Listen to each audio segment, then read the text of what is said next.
The land is covered in trees, so that's why it's so green and beautiful. And you can totally imagine that the wildlife there is absolutely incredible. This is actually one of the best preserved habitats in the world. And of course, it is in the jungle, and yet it is actually the European spaceport. So what makes this location in South America so important and so relevant? Well, there are several reasons for this. First, we are on the coast. It means that we can launch over the sea from north to east without having to fly over inhabited area. So this is very convenient to reach any kind of orbit. There is no hurricane here, big tropical storm, there is no earthquake, but more importantly, we are very close to the equator so that we can benefit from what we call the slingshot effect given by the rotation of the Earth. So let me take this globe. Basically, here on the equator, we are all traveling at roughly 1,000 miles per hour. That's very convenient. Of course, we don't feel it. If we were on the poles, that speed would be very, very close to zero. It means that when Webb is right now on the launch pad, inside the fairing of the Ariane 5, it's already traveling in the right direction, and we can use this extra boost to get us into space. That's also very convenient for Webb, because doing so, it can save its fuel and increase its operational life in orbit at 1.5 million kilometers from here. And that really is important, 1 million miles, isn't it? And so there's a real proper slingshot effect. Yeah. And the facilities here are ultra high-tech, and that's exactly what Webb needs, isn't it? Yeah, that's very convenient for Webb. It's also located in a nature reserve. So this is the perfect meeting between nature and technology, and people come from all over the world to work here. But one thing that's been very important for Webb is cleanliness, because you know that one speck of dust could alter the vision of the observatory in space. That's why we have been extremely careful in keeping a pristine environment in all our facilities, from Webb's arrival in French Guiana to sealing it inside the rocket. So let's talk a little bit now about the Webb Space Telescope. I really don't think you need me to tell you that it is the product of a feat of human ingenuity. And you don't get to make a telescope as complex as the James Webb telescope and as remarkable without tremendous amount of collaboration. And the James Webb Space Telescope is indeed the product of a partnership between 3 space agencies who came together to create it, NASA, the European Space Agency, and also the Canadian Space Agency. So here to talk about that now is Greg Robinson from NASA. Greg, thank you very much for coming to the floor, out of the fishbowl as well for us. And we're talking serious teamwork here, aren't we? Yes, Katie. We've benefited from an amazing partnership with the Canadian Space Agency and the European Space Agency. Over the life of the development, we've had more than 10,000 people actually touch Webb, 29 states in the U.S. and 14 countries across the globe, and not to mention the amazing industrial base across the globe that have benefited here. In order to do bold missions like this, it takes lots of resources and lots of expertise, so we maximize everyone's expertise. And how did this bold mission get onto an Ariane 5 European launcher? So as part of the partnership, the Canadian Space Agency contributed science instruments, and they're incredibly important for this mission. And so did ESA, science instruments, and the amazing Ariane 5 that we will see take us on this journey and put us in the right direction to get to Lagrange Point 2, and we're looking forward to that. It's a tremendous atmosphere here, isn't it, in the Mission Control Center? There's a real buzz here today. I wonder how you must be feeling, Greg. I mean, it's got to be a very, very emotional time knowing that your telescope is sitting there on top of the rocket, getting closer to launch. It's certainly amazing. I often talk about the butterflies, and people keep asking me, have they started? Have they started? And yes, they're starting. And when we get to about 20 minutes out, they will start flying a lot.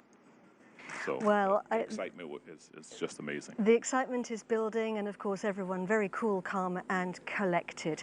Thank you, Greg Robinson. You can take your position back in the fishbowl now, because I know you've got a lot of work to do in there. Greg Robinson, thank you very much indeed Thank you, Katie, for joining us. So the Ariane 5 launch vehicle is the heaviest lifter in the Ariane 5 Ariane family of launchers. And Raphael, she has got an incredible track record, hasn't she, of success? Yeah, this is a very reliable and successful rocket. Webb is going to be the 112th Ariane 5 to be launched. And the very first Ariane, the Ariane 1, took off exactly 42 years ago. Yesterday, this was on Christmas Eve, 1979. Good symbol. Yeah, and hopefully we're going to get a good Christmas present today as well. And I mean, the rocket is also, you don't get to build a rocket like this without collaboration either, do you? Of course, just like Webb, actually. In fact, 12 different countries have been participating in the development of the Ariane 5, with Ariane Group now being the industrial prime. And we have a scale model right next to you, Raphael. Why don't you talk us through it? The rocket is made of sections, and we often call those stages, which is what you might hear during the commentary. Exactly. So first you have the two boosters, solid boosters, that are located on each side of the rocket. They will provide the main thrust in order to literally push the rocket against the gravity of the Earth. Then you have these big tanks that form the main cryogenic stage, with the main engine Vulcan at the bottom. And then you have the Webb telescope right at the top, inside the fairing. It is right there on the launch pad, and together they are put on top of the third stage, a cryogenic stage, and it is this upper stage that is going to place Webb into orbit. And what about the engines? What are we going to see at liftoff? At liftoff, we first see the main Vulcan engine ignite first. We do this because we want to check it's working properly before we switch on the solid boosters 7 seconds later. Once it's done, there is no turning back. The rocket is going to lift off. And so, yeah, that's very, don't be surprised. Don't be surprised if you don't see the rocket lifting off for 7 seconds. That's time for the rocket to actually warm up before soaring into the sky. So once we light the touch paper, you can count to 7 before it actually lifts off. Now, one of the advantages of the Ariane 5 vehicle is that it can be modified, and that's exactly what we've done for today's launch. We've had to make some changes for it to be able to host the Webb satellite. And joining me to talk about that is somebody who, the right person for the job indeed, because he was in charge of those changes, Daniel de Chambre from the European Space Agency. Thanks for joining us, Daniel. What did you have to do? First, we need to recall that Webb will be the largest payload to be ever accommodated on Ariane 5. It fully occupies the volume of the fairing, with gaps as small as 10 centimeters for a diameter of 5 meters. It is the reason why we had to develop a specific integration procedure to ensure that there is no contact with them. After separation, during separation, the venting system of the launcher has been improved in order to balance as much as possible the inside and the outside pressure of the fairing. And this is due to the fear of a depressurization shock, which could damage the delicate layers of Webb submersion shield. After separation, due to the fact that some equipment of Webb are very sensitive to sun exposure, the roll control of the launcher will be tuned in order to make sure that Webb is always oriented only one face to the sun. And in addition, to avoid any hotspot, the launcher will create some oscillating movements, like a barbecue mode, to avoid any overheating. And after Webb separation, there will be a specific end-of-life maneuver to be applied on the upper stage in order to put it on a liberation orbit around the sun in order to avoid collision in the long term.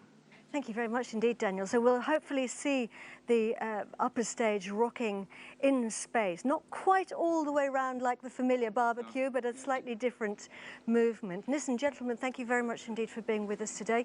I know that you're busy. You've got jobs to do inside the fishbowl, so I'm going to send you right back there now, and very best wishes for the launch. Thank you. Thank you.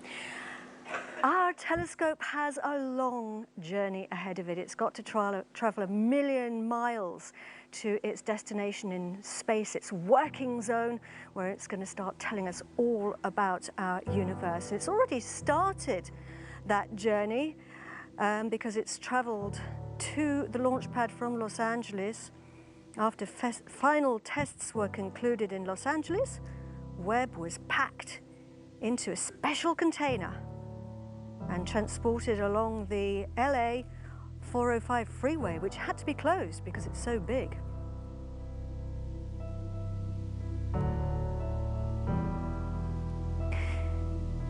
It traveled on a special ship. A lot of spacecraft will come to the French Guiana launch site by plane, but Webb was too big for that, so it had to travel by ship, and it went through the Panama Canal.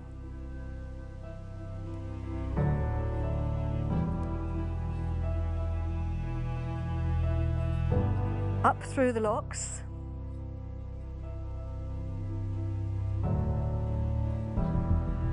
And it took 16 days to get to the port in Kurú, where it was unloaded and traveled to the spaceport. That's not the real Ariane 5, that's a model, just outside the Jupiter Control Center, actually. It was unpacked very carefully in the facilities that Raphael was talking about. And then fueling started, and of course, the teams had to wear special suits because that's a dangerous job. And then it was placed all the way on top of the Ariane 5 rocket.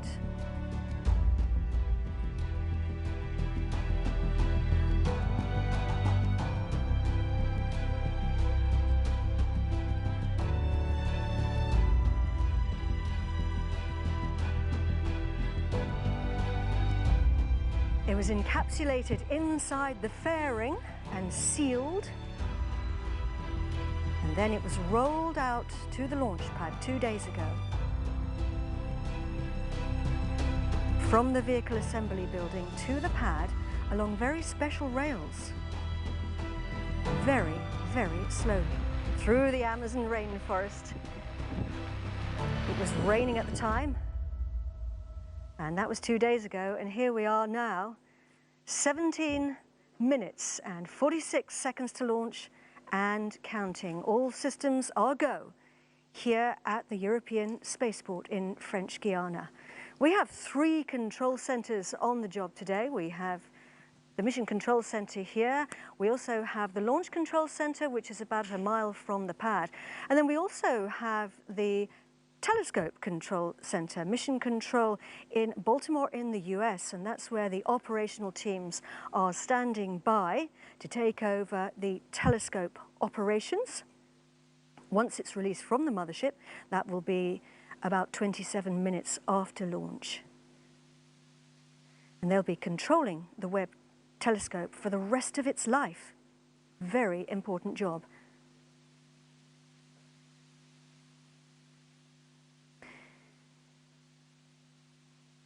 The James Webb Space Telescope is a truly remarkable observatory. People have been working on it for over 2 decades. Some people have been working on it for their whole professional lives. Thomas Zurbuchen is the head of science at NASA, and he's joining me now just to talk about it. Thomas, or Dr. Z, as we can also call you. The day has come. All these decades, all this time, all these people working on the telescope, and here we are, 16 minutes and counting to launch. It's a big day, huh? Oh, I'm so amazed, right? We have this telescope on top of this rocket, a telescope that 10,000 plus people have worked on in many ways, and together with that telescope, all the hopes and dreams of those individuals, and also tens of thousands of scientists, some of them not even born, that will benefit from these data, are there with them waiting for these last minutes of countdown for its journey to space. I'm guessing people are feeling a combination of emotional excitement, What's going through people's minds, do you think? Oh, I think there's a tremendous sense of accomplishment. Whenever you're on top of a rocket, many things went really, really well. There's tremendous pride. There's always a little bit of anxiety. We know launching is hard. We have one of the absolute best teams in the world working on this right now, so I'm confident in that. We're super excited. I mean, it's just an amazing day today. And what are you most excited about, Dr. Z? Well, I'm a scientist, so for me, besides the technology that really is a marvel, I mean, it's really the best we can do. What I'm thinking about is really looking at the universe in new light. We have never seen the universe how Webb will show it to us. And can you just imagine going back in time, 13.5 billion years? It boggles your mind, even as a professional astrophysicist. Kind of just think about all the new things we're going to learn about our most beautiful universe. Dr. Z, thank you very, very much for joining us. And I want to wish you and all the teams, everybody, the very best for today's launch. Thank you. Go Webb. So, yes, indeed, go Webb. So we are now 14 minutes and 30 seconds to launch. We're getting really close now. Everything's going well. All systems are green for launch. And I'm going to hand you over now to NASA's Rob Navius in the skybox alongside the European Space Agency's Luce Fabrichet, who are going to take on the commentary from here on in. Over to you guys. Rob. Well, thank you, Katie. Merry Christmas to our worldwide audience from our broadcast booth high atop the Jupiter Control Center here in Kurú. Joining me today for this historic launch, my colleague Luce Fabrichet, the head of infrastructure and value chain for the European Space Agency. Luce, good morning. Good morning, great to be Rob. with you. Great to be with you today. Very pleased to be here with you and all of you watching us for this very special event. Well, at this hour, countdown clocks are ticking backward. We are at T-minus 13 minutes, 32 seconds and counting. Out on the launch pad, everything is in great shape. Don't let those clouds fool you. We are go for launch. The latest weather briefing just completed indicated that all weather parameters are green. We have a green board here in the control center, and everything has gone extremely smoothly in the countdown. About 9 minutes ago, a major milestone passed as the James Webb Space Telescope began the process and completed the process of receiving commands to transition from external power to internal battery power following the latest in the series of those weather briefings. Webb will remain on internal battery power until its singular solar array unfurls about 30 minutes after launch. Earlier, telescope controllers reported good environmental readings from sensors inside the fairing encapsulating the telescope atop the upper stage of the Ariane 5 rocket. And Luce, as we enter the most critical phase of the countdown, can you outline some of the upcoming critical activities as we head into the phase called synchronized sequence? Yes, Rob. We are now reaching the end of this 11-hour sequence that we call the chronology, and that started yesterday evening. All systems here have been prepared for the final launch operations. And at the time being, it's rather quiet now inside the launch table and also inside the launcher. We were told a few minutes ago by the launch control center here that the launcher fluids and electric systems are ready for the final automated sequence. They are on hold now, waiting for the last weather report at minus 10 minutes.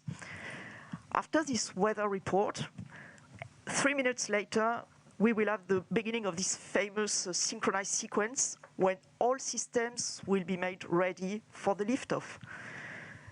This sequence will first be run by the ground calculator, and then the onboard computer will take the lead step by step, and the launch vehicle will be made autonomous from the ground system.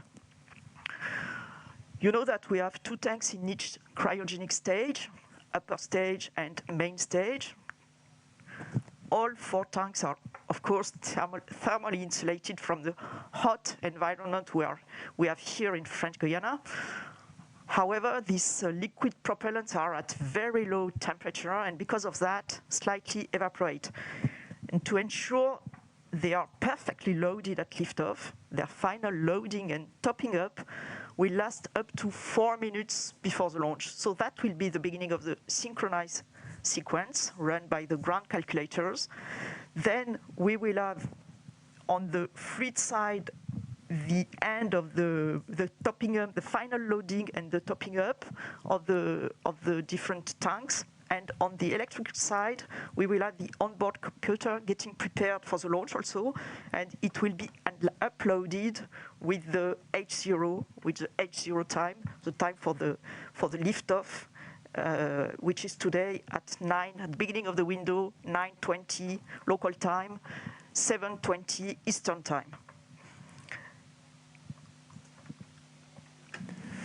And Luce, we're coming up on that final weather report. We expect all systems to remain green.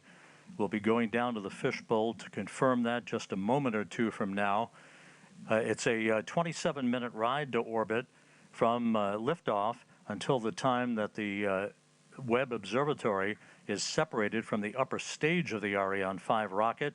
Several minutes later, the commands will be given to unfurl its solar array, followed by the confirmation from the telescope controllers in Baltimore that we are power positive, meaning that electrical current is flowing through that solar array.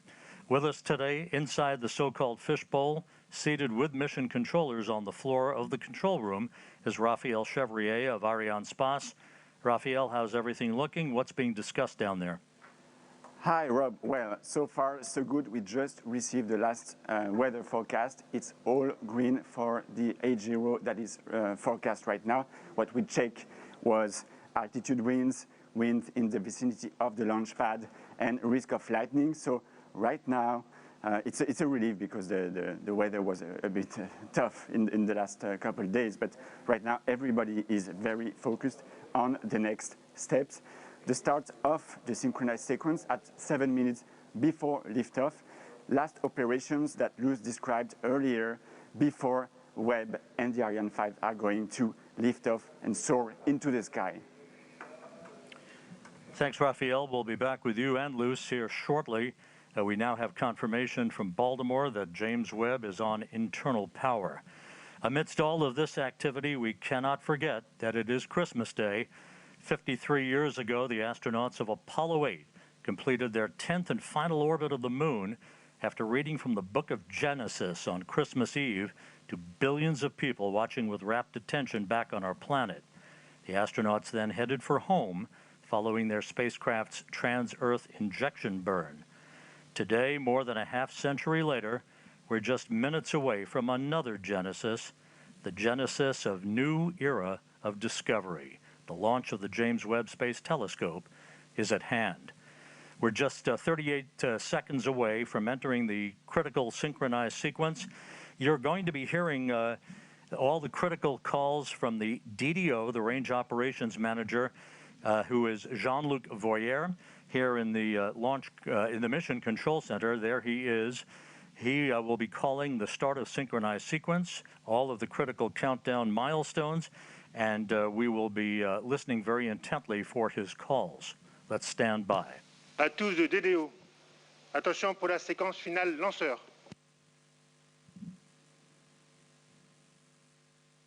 Top à 0-7 minutes. And with that, we've entered the period of synchronized sequence. You heard Luce Fabregat just a moment or two ago explain some of the critical activities, the first one coming up just a few seconds from now, which will be the topping off of the main stage tanks. The first or core stage was loaded earlier this morning with 175 tons of propellant, 150 tons of liquid oxygen, and 25 tons of liquid hydrogen. The upper stage loaded with 15 tons of propellant. That will be the workhorse for a 16-minute burn to lift James Webb to its final orbit. At separation, some 27 minutes and 7 seconds after launch, James Webb will be at an altitude of about 864 statute miles. To put that into perspective, some 520 miles higher than the Hubble Space Telescope and more than 600 miles higher than the International Space Station. Webb at that point will be traveling about 21,000 miles an hour as it heads out to a highly elliptical halo-like racetrack orbit some 1 million miles from Earth to begin its scientific observations. In a little more than 1 minute from now, we will see the 4 tanks pressurized at their flight level for the last tests before the ignition of the Vulcan engine. And in parallel, the electric system are also set in flight configurations on board computer. The electrical power, as for the telescope, it will switch from ground to internal power 1 minute before the launch, 1 minute and 5 seconds before the launch. And we are going to see -6 seconds. At -6 seconds, we will see the disconnection of the upper stage, these big cryotechnic arms you can see on this picture. Then, 3 seconds before the H0, the inertial platform that will give all the information about where it is to the launcher will be released. And at H0, the 7-second sequence to ignite the Vulcan engine of the main stage will start. That will take 7 seconds, a little less than 7 seconds, where the engine will start up to its flight regime. Once the computer has checked that the Vulcan engine is running normally, and you will see at that point a flame going stable at the outlet of the nozzle. And at that point, the onboard computer will ignite the 2 boosters that will enable to move the 770 tons of Ariane and Webb. Coming up on the T-4 minute mark right now. Just a couple of milestones real quick. At the 1 minute 5 second mark into the flight, Ariane 5 will go through the period of maximum dynamic pressure, max Q as it's known. That will be the period of maximum aerodynamic forces on the rocket itself. The solid rocket boosters, which will provide about 90% of the initial thrust off the launch pad, will shut down and separate at the 2 minute 21 second mark into the flight, followed 1 minute and 5 seconds after that by fairing jettison. That will expose the James Webb Space Telescope to the environment of flight for the first time. The main stage separation, or the first stage separation, comes at the 8 minute 47 second mark into the flight, and that will be about a 16-minute burn of that upper stage engine. It will cut off at about 24 minutes 51 seconds into the flight, and then we'll go into a coast phase of about 2.5 minutes to allow any oscillations to dampen out, provide the most pristine environment for the James Webb Telescope before observatory separation. We're coming up on the 2 minute 50 second mark into the flight. Again, you're going to be hearing critical calls down the stretch here from the DDO, or the Range Operations Manager, Jean-Luc Voyer. The weather is go. We have a green board, no issues being worked. NASA officials, including Greg Robinson on the right, carefully watching the telemetry, looking intently at the final couple of minutes of the countdown. Lives have been spent in the preparation of the James Webb Space Telescope that is about to fly. And Beatrice Romero on his side, on the left of the screen, from Ariane Space. And that is the DDO, the Range Operations Manager, Jean-Luc Voyer, as we have hit the 2 minute mark in the countdown.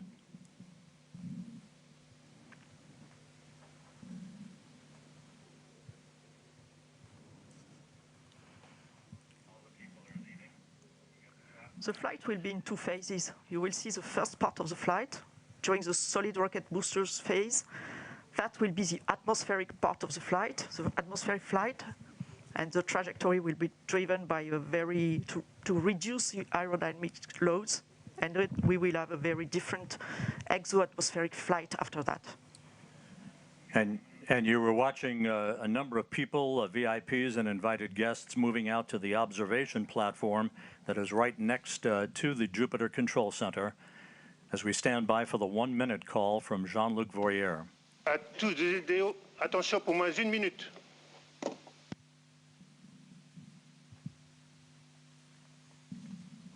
Top, à 0 moins 1 minute. Thumbs up from Jean-Luc Voyer. All systems are go. We're inside a minute now, T-minus 50 seconds and counting. As you heard earlier, the Vulcan 2 engine will ignite. Turbo pumps will come up to flight speed for 7 seconds, and the command will be issued to ignite the solid rocket boosters. The James Webb Space Telescope will be on its way.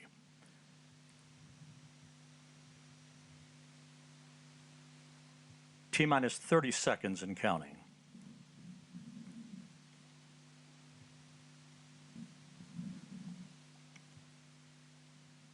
Standing by for terminal count.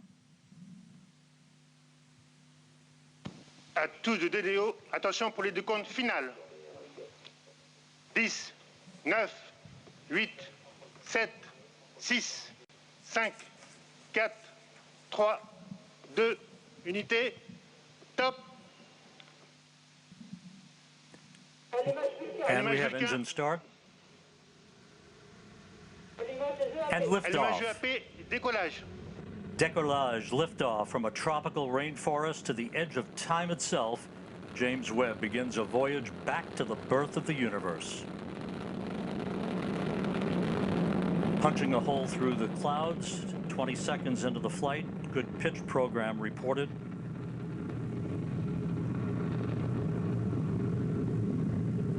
Trajectoire est nominale. Vehicle performance is nominal.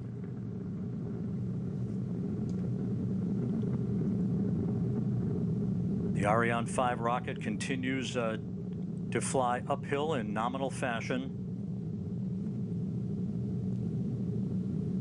The rumble of the powerful Ariane 5 now being felt here in the control center.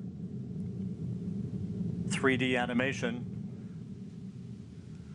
We can hear the noise and feel the vibrations here. You're right, Rob. Yeah, impressive. 13 kilometers in altitude, 7 kilometers downrange, traveling about 0.6 kilometers per second. Tous les paramètres à bord sont normaux. The trajectory reported to be nominal by Jean-Luc Voyer, the range operations manager. You can see at the bottom of your screen, the yellow line is the trajectory plot, perfectly overlaid over the green line, which was the pre-launch trajectory. 1 minute, 41 seconds into the flight, about 40 seconds away from shutdown of the solid rocket boosters.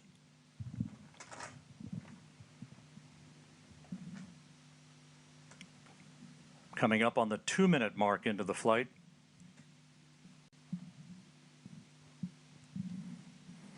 When it detects the threshold on acceleration, not the deceleration, but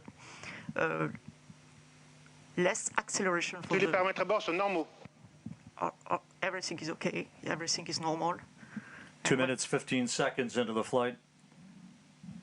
When the computer detects this threshold, it will separate. Séparation des EAP. Done. We have confirmation of solid rocket booster separation from Jean-Luc Voyer. This coming at an altitude of 44 miles.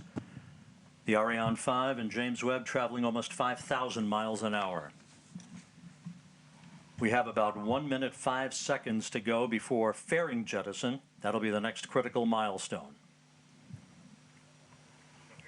The fairing is there to avoid the satellite being exposed to high temperatures and also high airflows.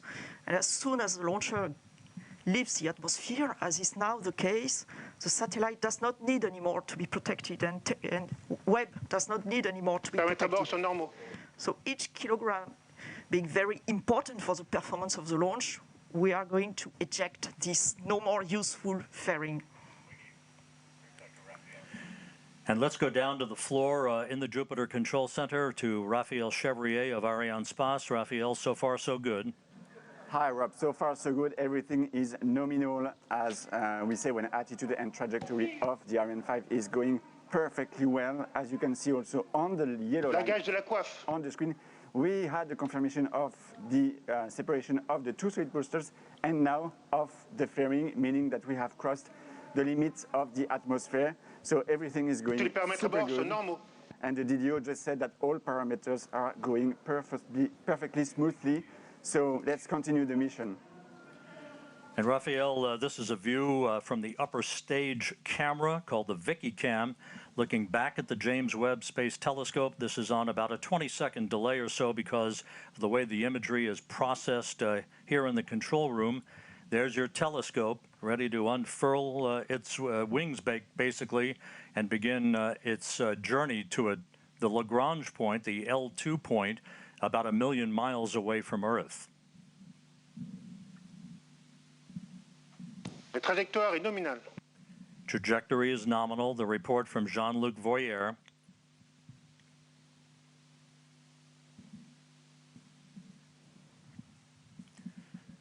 The liftoff time confirmed here in the Mission Control Center at 12:20 Greenwich Mean Time, 9:20 a.m. Kurú time, 7:20 a.m. Eastern Time.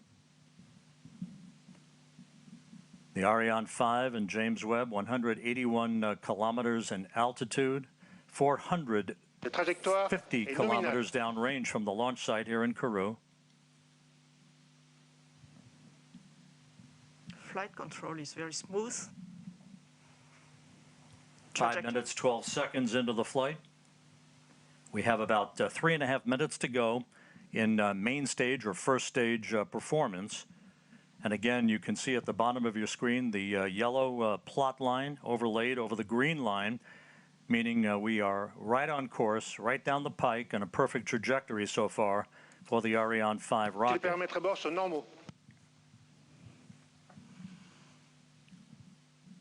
All telemetry data are now received by the Galileo tracking station, which is close to here, where we are in Kurú. It will track the launcher up to the ignition of its upper stage. And then we'll have the Natal station in Brazil, Ascension as you can see on the map, in the middle of the ocean, and the 2 last stations in Africa, Libreville and Malindi, one on the east coast, the other one on the west coast. And the one on the west coast, Malindi, you can see that the telescope will be separated more or less over this Malindi station. And this Malindi station will also acquire the telemetry data from the telescope. You can see both are green, Galileo and Natal on this animation. It means they are expected to receive the data, and it was confirmed right now by the launch operations manager. Acquisition de la télémesure par la station de Natal au Brésil. And just confirming now that telemetry is being processed through the Brazilian tracking station. The telescope is also processing telemetry through the tracking and data relay satellite system.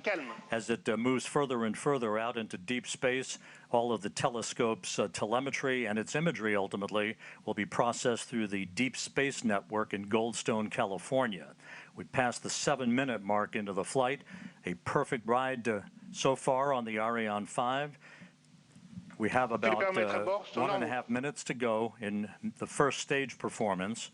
Once the main stage engine is commanded to cut off, it will be jettisoned, and just a few seconds after that, the upper stage engine will ignite, and it will be the workhorse for a 16-minute burn that will put James Webb into its preliminary orbit.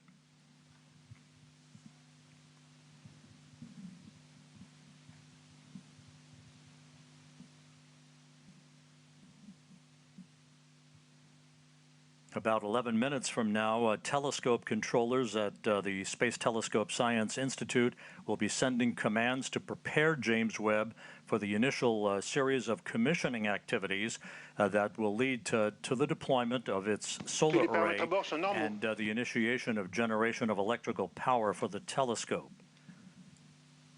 About 30 seconds away from main engine cutoff.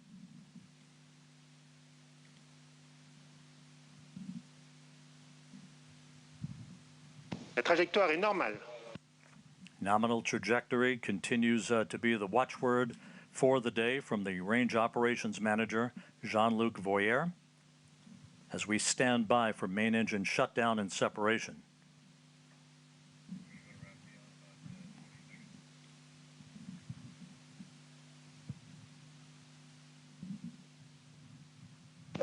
Extinction de l'EPC. Préparation EPC.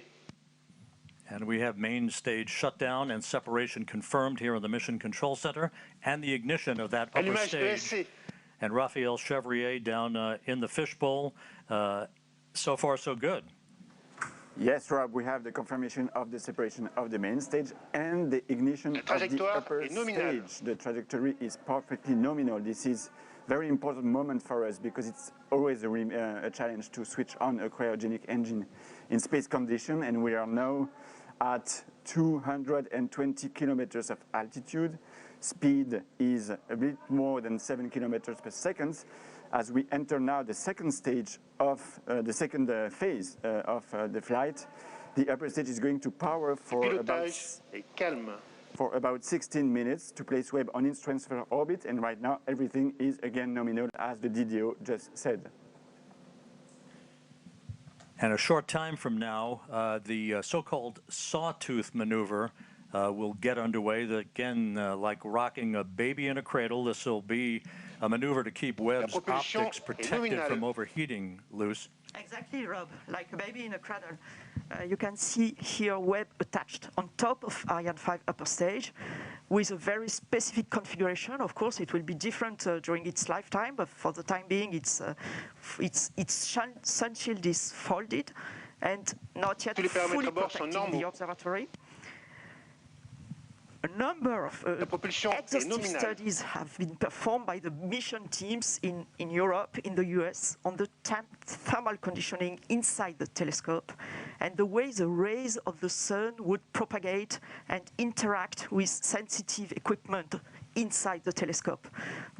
Maintain this thermal conditioning is really key before separating this telescope. And in particular, we know that one face of the telescope cannot face the sun. That's why, and to produce these right thermal conditions inside Webb, a specific roll law has been designed, what we call the sawtooth approach. And if you are watching carefully to these images, you can see this animation. You can see that the upper stage is going 30 degrees on one side, then 30 degrees on the other side, going back and forth this way to maintain this perfect thermal conditioning for the telescope. It's worthwhile noting that after Webb separates from the upper stage of the Ariane 5 rocket, which continues to perform in excellent fashion coming up on the 12-minute mark into the flight, the telescope controllers will be taking the baton, if you will, from the mission controllers here in Kurú. The first steps will be the opening of fuel valves, a pair of fuel valves, to start flowing fuel to Webb's onboard thrusters. They then will power on the valve drive electronics. Those are powered on in preparation to control and fire those thrusters when required. Webb's solar array is scheduled to be deployed at approximately the 33-minute mark into the flight. Once it is locked in place, we'll get the call that electricity is flowing through the array. That call will come from the Mission Operations Manager, Carl Starr, who is at the Space Telescope Science Institute at Johns Hopkins in Baltimore. Seated right behind him in that control room is Alicia Starr, a pair of stars helping to guide James Webb on its discovery of the stars. Alicia Starr is the lead engineer for launch and ascent events. Once the solar array is deployed and declared power positive, then 3 out of the 4 hold downs for the aft deployed radiator will be released to prevent binding due to the cool down of the telescope's composite structure. The contamination control heaters will be enabled to protect instrument optics on Webb from any water ice condensation as they cool down. The actuator drive unit will be powered on. This particular mechanism helps with heater control of the fine steering mirror, preventing water ice condensation later to be used to position each of the mirror's segments. All 6 reaction wheels and the wheel drive electronics will be powered on for Webb, and that will be the precursor to the attitude control system using those reaction wheels to maintain the proper orientation with the sun, as opposed to using onboard thrusters. Of course, fuel in those thrusters, very valuable. It's a limited commodity for the lifetime of James Webb's observations of the universe. We're 13 minutes, 55 seconds into the flight. Jean-Luc Voyer, the Range Operations Manager, continues to report a nominal performance for James Webb. And again, Luce Fabregat from the European Space Agency, how is this trajectory being carefully and methodically adjusted to provide the correct parameters in the final stages of ascent?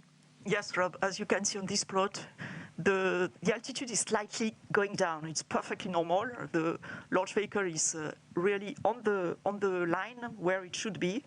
This decrease of its altitude, slight decrease of its altitude, will allow the launcher to benefit and the upper stage to benefit of the gravity effect and to increase its velocity until it reaches a thermal threshold. It's about to reach it, or even already reached it now, and it will go up. And now it will go up and up to the separation of the Webb telescope. It will separate the Webb telescope on a highly elliptic orbit, but still around the Earth. The telescope will be released, inserted on an orbit around the Earth with an apogee, a very high apogee above 1 million kilometers. Trajectory nominal as reported by Jean-Luc Voyer. You see him in that view, 185 kilometers in altitude. Some 4,500 kilometers downrange from the launch site here in Kurú, moving at more than 8 kilometers per second, right on the plot, right on the trajectory, everything looking great. We are about 9 minutes away from the completion of upper stage ignition. It's shut down, and then about a 2.5-minute coast phase before Webb will separate. Observatory separation will be called out. You'll be hearing those calls and the initial calls from Carl Starr, the mission operations manager at the Space Telescope Science Institute at Johns Hopkins, through solar array deploy and the declaration of a power-positive spacecraft. You know, James Webb, of course, will be traveling well beyond the moon to a distance of about 1 million miles away from Earth, settling into a highly elliptical halo-like orbit to begin its astronomical observations. And again, as we mentioned earlier, at the time of observatory separation, Webb will be at an altitude of approximately 864 miles, statute miles, traveling some 21,000 miles an hour.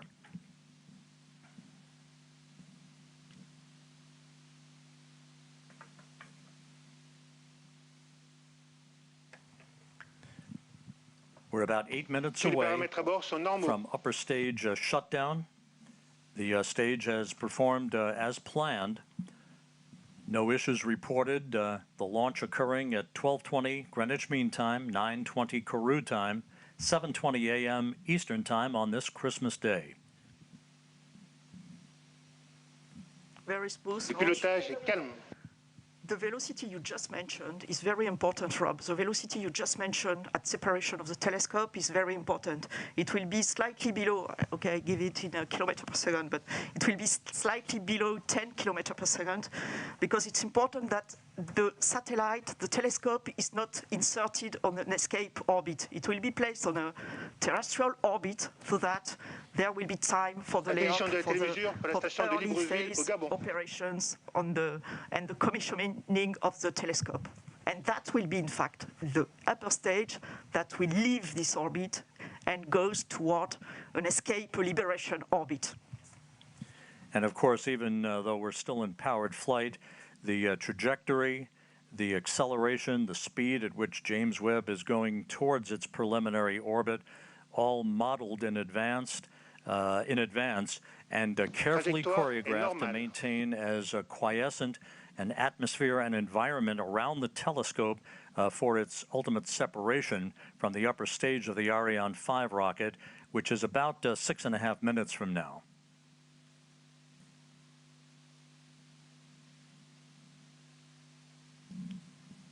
Eighteen and a half minutes into the flight. It's very quiet now here in the control center here in Kurú.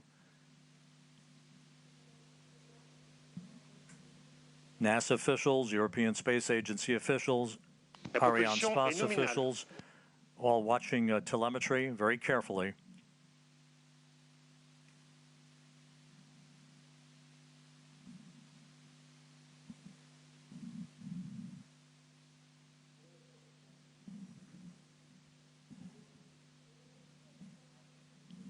And as the upper stage continues to burn nominally and sheds fuel, the acceleration uphill for the James Webb Space Telescope continues to increase as we approach the 20-minute mark into the flight. Again, upper stage cutoff is scheduled at the 24-minute, 51-second mark into the flight, about 5.5 minutes from now.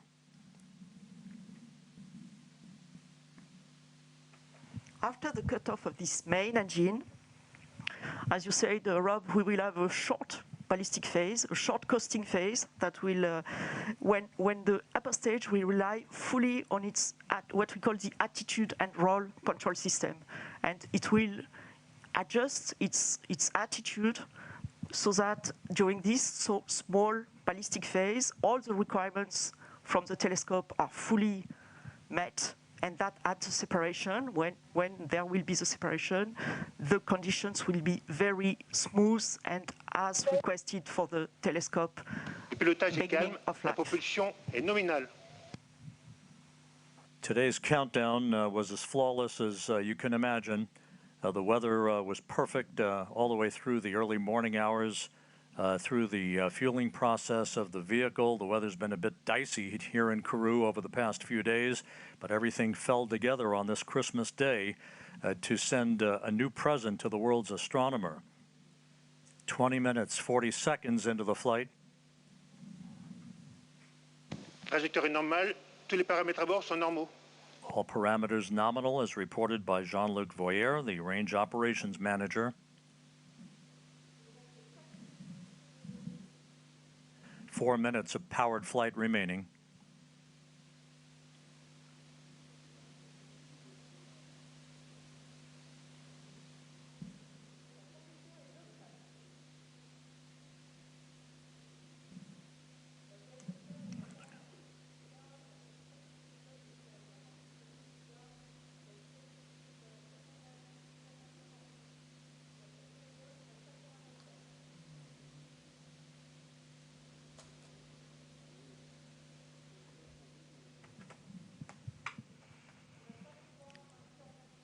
The telemetry of the launch vehicle is acquired for the time being by the Libreville tracking station on the western coast of Africa. Flight control is nominal. The trajectory is fully normal, fully as expected, as you can see on the plot with the yellow plot over the green one. That is the expected one. 22 minutes into the flight. Less than 3 minutes of powered flight remaining. Smooth flight control.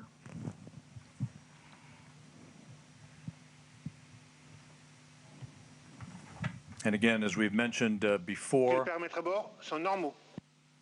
everything nominal reported by the range operations manager. As we've mentioned before, this is a long ride uphill for the James Webb Space Telescope to put it at the proper position in the sky so that it can escape from the Earth, basically head beyond the moon towards its final orbit for its commissioning activities that will be the dominant feature of all of the operations from the Space Telescope Science Institute over the course of the next several weeks. And the launch operations manager announced the acquisition by the Malindi station, as expected, for the end of the flight and the last part of the upper stage flight and the separation of the telescope. James Webb is about 4 minutes away from separating from the upper stage. And again, at that point, it will be on its own. And again, those milestones that we discussed a bit earlier in the broadcast will begin to be followed carefully by the telescope controllers at the Mission Operations Center, the MOC as it's called, at the Space Telescope Science Institute in Baltimore.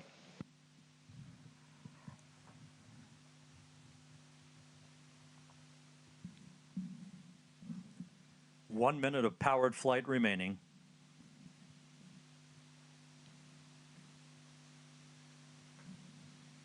The upper stage continues to function perfectly. It's been a smooth ride for the James Webb Space Telescope.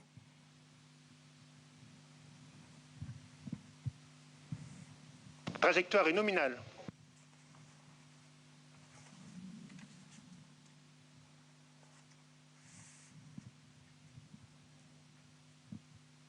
That upper stage was loaded pre-flight this morning with 15 tons of propellant for this long 16-minute burn.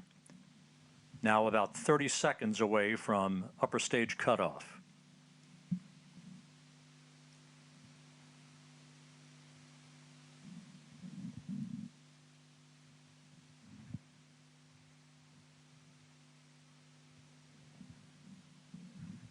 And we're standing by for upper stage shutdown and the cutoff of the upper stage engine.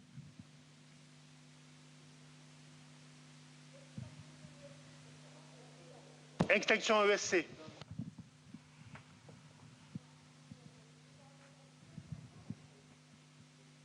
Les paramètres à bord sont normaux. The extinction of the shut-off of the cut-off of the engine was confirmed exactly as expected, with the exactly expected altitude and speed and velocity. So now we have entered the coasting phase, the ballistic phase, that will last for a little more than 2 minutes.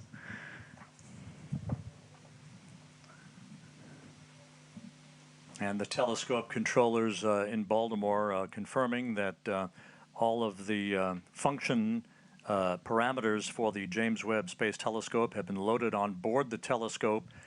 We are expecting Webb separation at the 27-minute 7-second mark here into the flight. Just over a minute from now, springs will gently push Webb away from the upper stage of the Ariane 5. As it moves further and further away from the upper stage, there'll be what we refer to as a collision avoidance maneuver. Yes, Rob, exactly. The springs already will give some distancing, of course, between the two objects, between the telescope and the upper stage. And then the upper stage will leave the trajectory of the telescope and makes a special maneuver to pass the telescope and heads towards a liberation orbit and leaves the telescope on its orbit without any risk of collision and without any risk of pollution towards the telescope. And we're about 17 seconds away from Webb separation.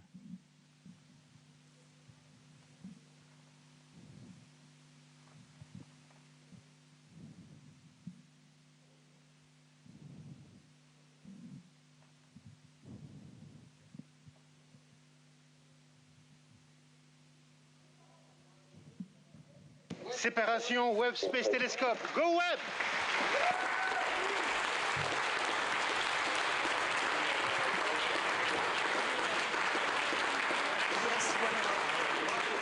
We do have confirmation of observatory separation. The James Webb Space Telescope, amidst applause here in the Mission Control Center, now taking its first steps in pursuit of cosmological discovery. It was a perfect ride to orbit. And all of the separation sequence events are running in good fashion according to the telescope controllers. And there is the view from the upper stage camera on the Ariane 5 looking at the James Webb Space Telescope as it moves gently away from its launch vehicle.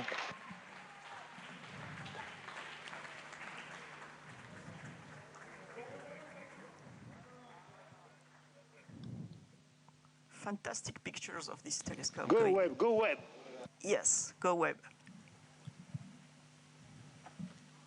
Ironically enough, as we marvel on this view from the upper stage camera, this will be humanity's last view of the James Webb Space Telescope as it moves to its workplace about 1 million miles away from Earth. Yes, you're right, Rob. Yeah. Impressive, fantastic pictures. Yeah. Now we'll be hearing shortly from the mission operations manager at the Space Telescope Science Institute, Carl Starr, who will be calling out the procedures that will lead to the deployment of Webb's solar array.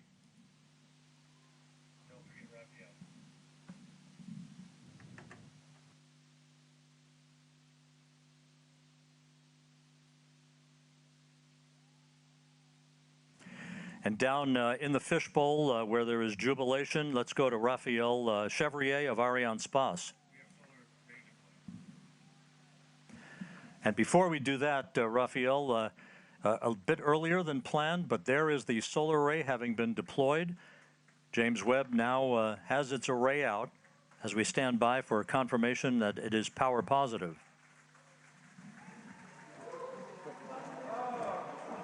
Hey, Rob.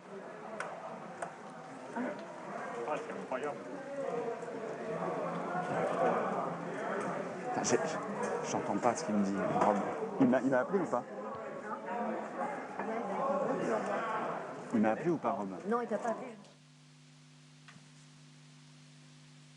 And there it is. There's your critical call. James Webb not only has legs, but it has power as it begins its journey and the commissioning activities to follow. And with that, let's go down to the floor in the fishbowl and Raphael Chevrier of Arianespace. This is it. We have witnessed and the confirmation that Ariane 5 have safely delivered Webb into space. The upper stage is now being placed on a safe escape orbit around the Sun, but honestly, I've got to tell you that these images are absolutely incredible, and well, it may be the end of the mission for Arianespace, but it's only the beginning of the journey for Webb. It's now on its way to the Lagrange point. Congratulations to all the team involved in the flight. Really, there is no words to describe the immersion that is happening right now in the fishbowl. So all I can say is good luck, Webb, and bring us incredible data from the deep universe. At that point, our sequence will continue.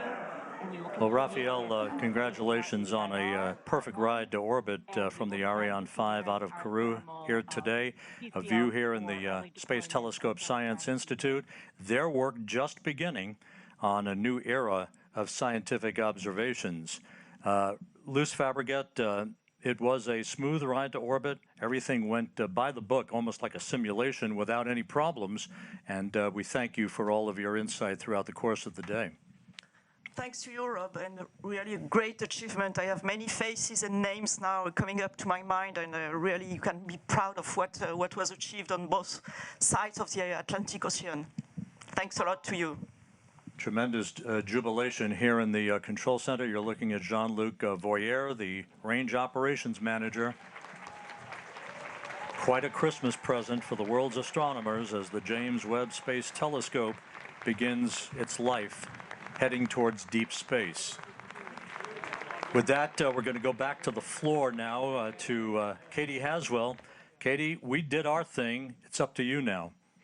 Oh my goodness, I just can't tell you. It's such utter jubilation here on the floor in the Jupiter Control Center. Everybody's been whooping with joy. The controllers here and the mission controllers jumping up, clapping, whooping with joy, people hugging.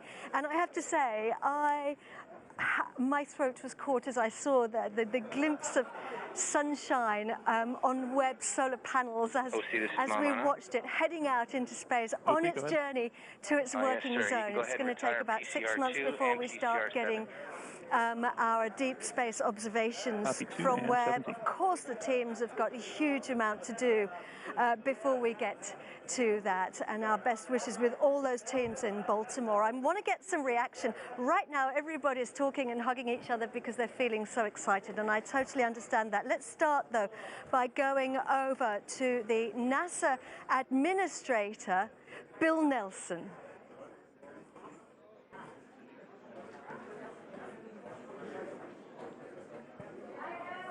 Sophia. Okay, can you go on right now?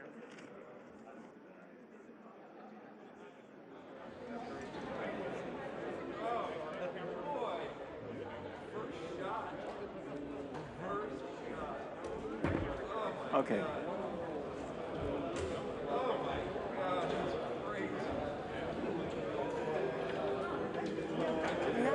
Administrator Bill Nelson right now looking at these jubilant scenes here in the Mission Control Center in Kurú, the European spaceport in South America. There are the teams. The mission controllers have done a fantastic job. It was an utterly flawless launch.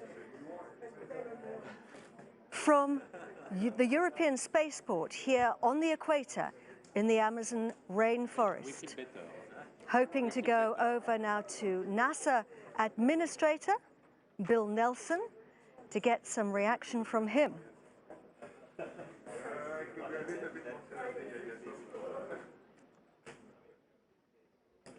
All stations, 7.5 minutes, give or take, until the sequence continues with our ADIR release part 1 and our TCS configurations.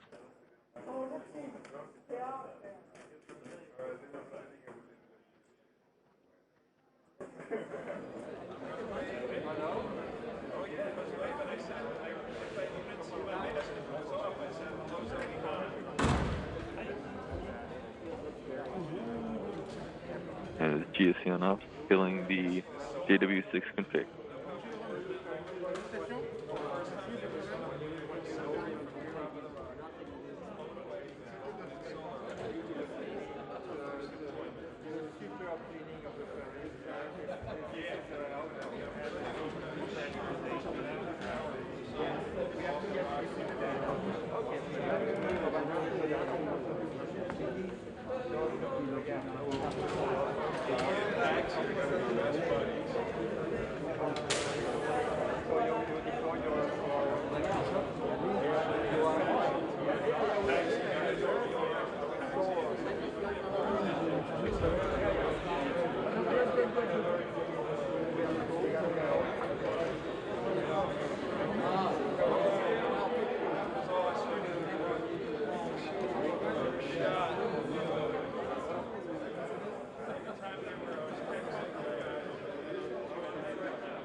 The range operations manager has been calling out the milestones throughout the flight today.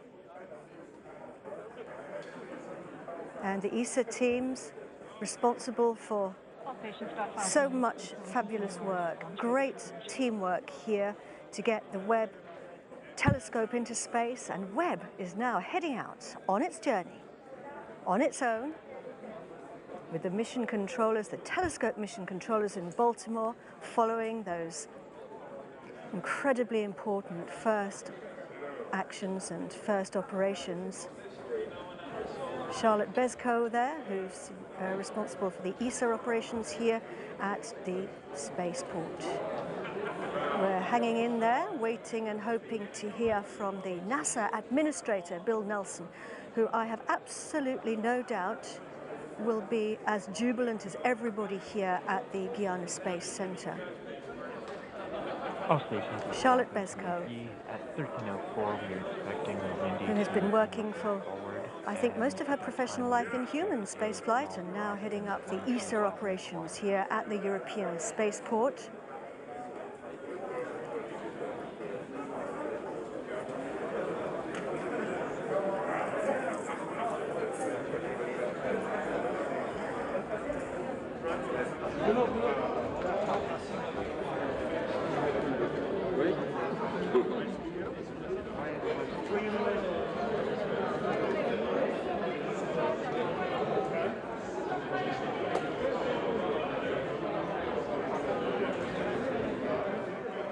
Over to you, Bill Nelson.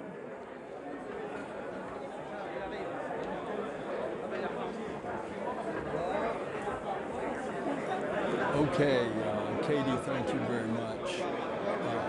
This is a great day, not only for America, for our European and Canadian partners, but it's a great day for planet Earth.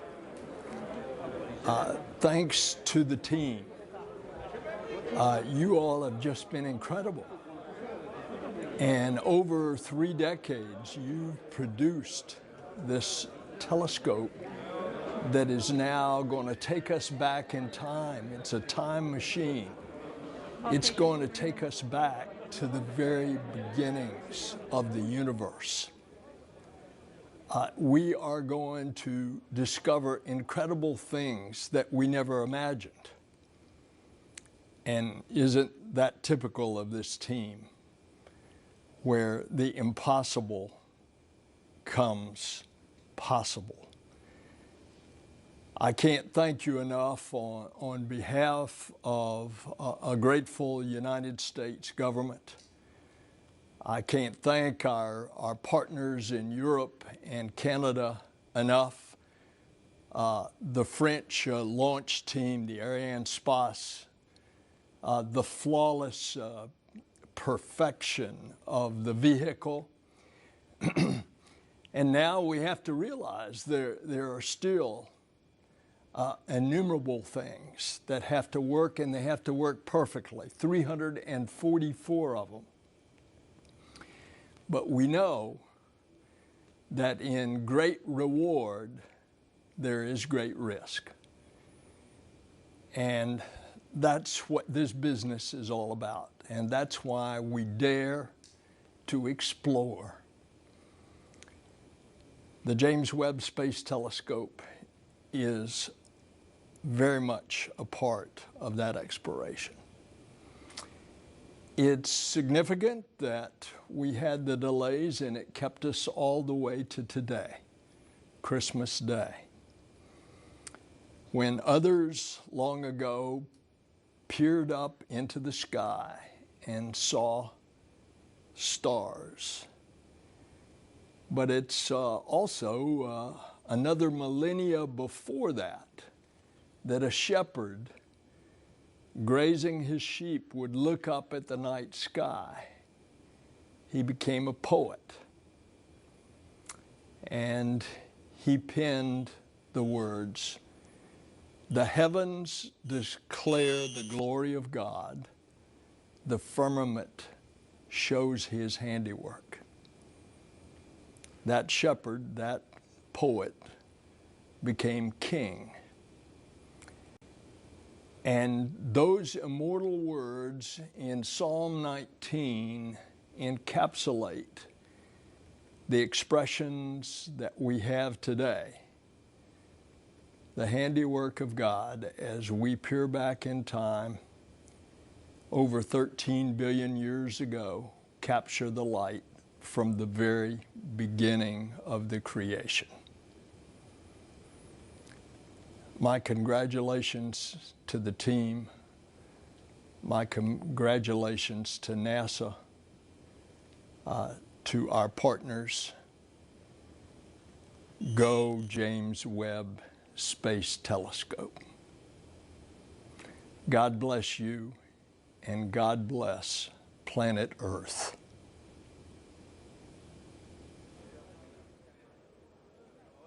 Back to you, Katie. Bill Nelson, thank you Bill Nelson, thank you very, very much for those incredibly moving words. Indeed, we're heading out to look at the first light of the universe, and Bill Nelson there, we have Stefan Israel with us from Arianespace. Bill Nelson there being so complimentary about the partnerships, the teamwork, and thanks as well to you guys for this fantastic launch. What a day, Stefan. Indeed, what a Christmas gift today from the Guayana Space Center. We really want to thank NASA for its trust, the administrator, Bill Nelson. We have with us Thomas Zurbuchen and all his team, and our first thoughts are going to NASA. It is a journey of 20 years we have made together. We have worked as hell, I would say, to make this happen, and now it's done. I want to thank as well ESA, who is formerly our contractor for this launch. We have Joseph Ashbarer with us, we have Daniel Neuenschwander. We have worked hand by hand to make it happen. I want to thank CNES, Ariane 5 Design Authority, and our daily partner here in the Guayana Space Center. Philippe Baptiste is with us, Marianne Claire is with us. Thank you very much to CNES. For sure, I want to pay my tribute to Ariane Group, which is the prime contractor of Ariane 5, main shareholder of Arianespace, and which has delivered the launcher up to liftoff. And doing so, I pay also my tribute to Arianespace team. The Arianespace team have worked all this year to make this 14th launch of the year and this very special mission. Your dedication, your professionalism has made the success of tonight. Tonight is a great step for the space journey. It is also a great step for the friendship between the United States of America, Europe and France. So thank you very much to all of us. And now I think we can take a little bit of a rest, but we are going now to leave with Webb up to its final destination, to the Lagrangian point. Thank you very much. Thanks a lot. Thank you very much, Stefan. And the Director General of the European Space Agency is Joseph Aschbacher. Joseph.